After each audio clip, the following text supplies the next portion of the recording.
lecture beaucoup plus contrastée de ce dossier. Et moi, je dis d'autant plus volontiers que je pense faire partie de ceux qui, sur ce sujet, peuvent être, à votre grande surprise, beaucoup plus en pointe que certains n'imaginent en matière d'avancée quant à l'autonomie qu'on doit donner au territoire et même aux établissements. Moi, je vais jusqu'au bout d'une décentralisation. Je pense qu'un établissement ne ressemble pas à un autre. On ne travaille pas à Bonifacio comme on travaille dans une grande cité scolaire à Bastia. Donc je suis pour un modèle beaucoup plus poussé que celui de la région. En revanche, la lecture politique que vous faites de ce dossier me paraît un peu gênante.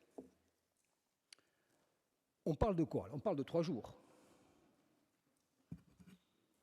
Oui, vous n'allez pas nous expliquer, même si on n'est pas des climatologues, que parce qu'on rentrerait le 11 à la place du 4, les élèves vont avoir moins chaud et vont travailler dans de meilleures conditions.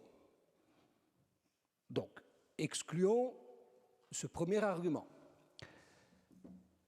Deuxième argument, vous dites la dimension culturelle n'est pas retenue.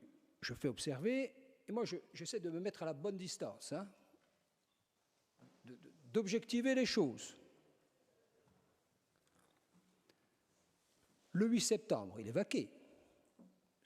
C'est une fête reconnue comme culturelle, que plus personne aujourd'hui ne conteste sur aucun banc. Le 8 septembre est vaqué. Le 8 décembre, qui ne l'était pas avant, l'est désormais a priori. Il fut un temps où le 8 décembre, ce n'était pas tout à fait écrit, puis les établissements recevaient un courrier des recteurs successifs indiquant qu'il serait de bon ton d'organiser des manifestations dites mémorielles. Là, chez Mougor, sur ce qu'on a vu dans les établissements, en termes de qualité, je m'entends, quant à ces manifestations dites mémorielles. J'ouvre une parenthèse, je la referme aussitôt sur le 8 décembre. Je vous avais alerté sur la polémique historique relative au 8 décembre. Vous savez qu'il y a un conflit d'historiens quant à la consulte du 30 décembre 1735, où il y a 2 comptes rendus. Le premier, en effet, qui fait référence au fait qu'il faut placer la Corse sous l'autorité de l'Immaculée Conception, donc du 8 décembre, et puis un compte rendu de Sébastien Logos, beaucoup plus court, où il n'y en est pas question. Donc il y a même une polémique historique sur la date mémorielle du 8 décembre. Et on demande, sans que cette question historique d'historien ne soit tranchée, le 8 décembre comme si c'était réellement soldé. Je passe. Sur la forme, pour la première fois, cette demande est satisfaite a priori et pas a posteriori. Donc dire qu'il n'y a pas de dialogue, qu'il n'y a pas d'avancée, bon, je veux bien. Troisièmement, ce qui est plus gênant, toutes ces discussions, vous le saviez a priori, relèvent d'un code de législation qui dit qu'en gros, la latitude que nous offre le législateur doit nous conduire à ne pas nous écarter au-delà de 6 jours. Bon, et comme 3 plus 3, ça fait 6, évidemment que la proposition alternative que vous faisiez, même si les jours sont prétendument rattrapés, je vais y revenir, ne pouvait pas être acceptée. Donc, vous avez proposé un calendrier alternatif qui, au regard du droit actuel, ne pouvait pas être accepté. Passons là-dessus.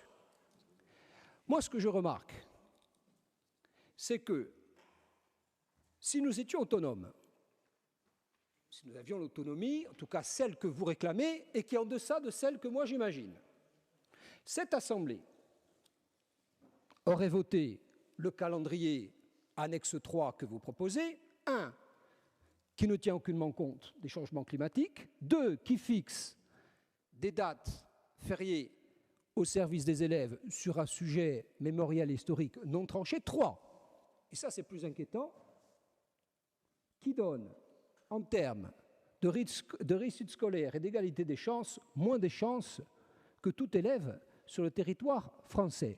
Parce que, j'ai bien compté, évidemment, les dates 8 mai, 1er mai, tout ça, vous pouvez compter quantitativement. On fait rentrer les élèves plus tard. Je parle aux gens qui travaillent de près ou de loin dans des établissements scolaires.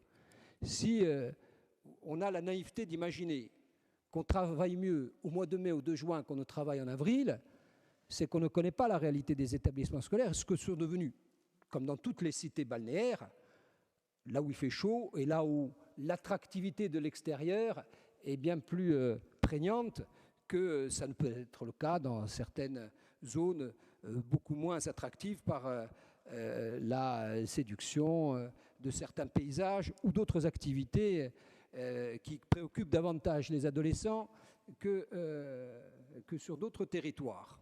Ça veut dire qu'à l'arrivée, si nous avions eu l'autonomie, tant du point de vue des arguments climatiques, tant du point de vue des jours fériés, sur lesquels il y a encore un doute, que du point de vue, et ça c'est beaucoup plus important pour notre groupe, que de la réussite et de l'égalité des chances, nous aurions adopté, en vertu de ce que vous décidez ce soir, quelque chose qui était en retrait par rapport à ce que bon nombre d'élèves auraient eu à gagner au bénéfice d'un autre calendrier. C'est la raison pour laquelle, bon, nous on va s'abstenir sur ce sujet, je m'interroge encore une fois sur le fait, sur ce sujet comme sur tant d'autres, de pousser la décentralisation bien au-delà de cette seule enceinte. Bien au-delà de cette seule enceinte, parce qu'il y a des établissements dans lesquels vous avez donné les chances aux élèves de travailler dans de bonnes conditions, notamment climatisées, qui peuvent travailler au mois de juin, qui peuvent travailler au mois de septembre, qui peuvent faire de la réussite scolaire pendant les vacances scolaires. Oh là, on se fiche sur un calendrier dont, je répète, à l'envi, du point de vue des fondements que j'ai expliqués, que pour nous, non pas il ne tient pas la route, mais enfin, il est quand même en contradiction et contrevient à certains principes fondateurs en matière d'éducation auxquels nous sommes très attachés pour notre part.